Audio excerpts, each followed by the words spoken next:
নির্বাচনকে কেন্দ্র করে আমাদের ত্রিপুরা দুটি আসন রয়েছে। এই দুটি আসনে আমাদের পশ্চিম ত্রিপুরা আসনের জন্য আমাদের ভারতীয় জনতা পার্টি এবং আইপিএফটি ত্রিপুরা মথা 3 দলের মনোনীত প্রার্থী আমাদের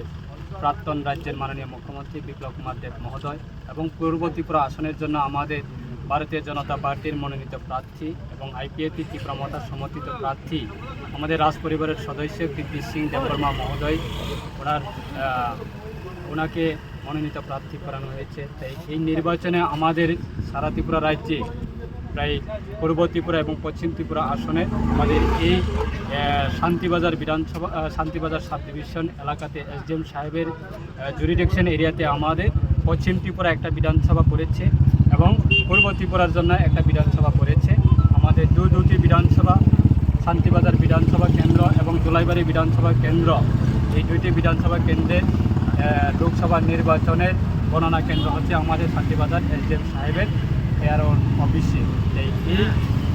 আজকে ভোর সকাল থেকে কাউন্টিং শুরু হয়। এই আজকে প্রায় দুপুর 12:30 1টা নাগাদে আমাদের প্রায় কাউন্টিং শেষে আজকে আমরা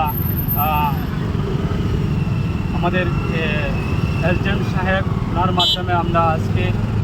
কাউন্টিং শেষে আমরা যে রেজাল্টগুলি আমরা জানতে পেরে যে আমাদের এই শান্তিবাজার বিধানসভা কেন্দ্রতে আমাদের রাজ্যের আমাদের প্রাক্তন মুখ্যমন্ত্রী বিপ্লব কুমার দেব মহোদয় উনি পেয়েছেন আজকে এই শান্তিবাজার বিধানসভা কেন্দ্রের এবং পশ্চিম ত্রিপুরা আসনের ক্যান্ডিডেট প্রায় 30,000-এর উপর ভোট পেয়েছে, এবং যারা বিরোধী ক্যান্ডিডেট রয়েছে তারা প্রায় 9,000-এর মতো সামথিং তারা ভোট পেয়েছে। তাই প্রায় ব্যবধান রয়েছে আমাদের প্রায় 21,000-এর ভোট প্রায় ব্যবধানে আমাদের প্রার্থী বিজয় হয়েছে এই বিধানসভা কেন্দ্র থেকে। তাই আমাদের এই শান্তিবাজার সাব ডিভিশন এলাকা এসডিএম সাহেবের জুরিডিকশন এরিয়াতে জোলাইবাড়ি বিধানসভা কেন্দ্র রয়েছে, সেটা হচ্ছে আমাদের পূর্ব ত্রিপুরা আসনের প্রার্থী কেন্দ্র করে। তাই সেই আমাদের জোলাইবাড়ি বিধানসভা কেন্দ্র থেকে আমরা ভোট পেয়েছি আমাদের প্রার্থী প্রায় 29,000-এর উপর ভোট পেয়েছি, এবং যারা বিরোধী রয়েছেন তারা পেয়েছে প্রায় 9,000-এর উপর ভোট। তাই সেখানেও আমাদের প্রায় 19,000 ভোট ব্যবধানে আমাদের প্রার্থী আমাদের জোলাইবাড়ি বিধানসভা কেন্দ্র থেকে বিজয়ী হয়েছে। তাই আজকে আমরা শান্তিবাজার বিধানসভা কেন্দ্র এবং জোলাইবাড়ি বিধানসভা কেন্দ্রে সমস্ত আমাদের সম্মানিত যারা ভোটাররা রয়েছেন, যারা আমাদের ভোটাররা রয়েছেন তাদেরকে আমরা আমাদের দলের পক্ষ থেকে এবং আমাদের ত্রিপুরা রাজ্য সরকারের পক্ষ থেকে অসংখ্য ধন্যবাদ জানাই। তাই দেশের প্রধানমন্ত্রীর পক্ষে রায় দিয়েছে এবং দেশকে আরও শক্তিশালী করার ক্ষেত্রে এবং আগামী দিনে আমাদের এই দেশের প্রধানমন্ত্রী ওনার যে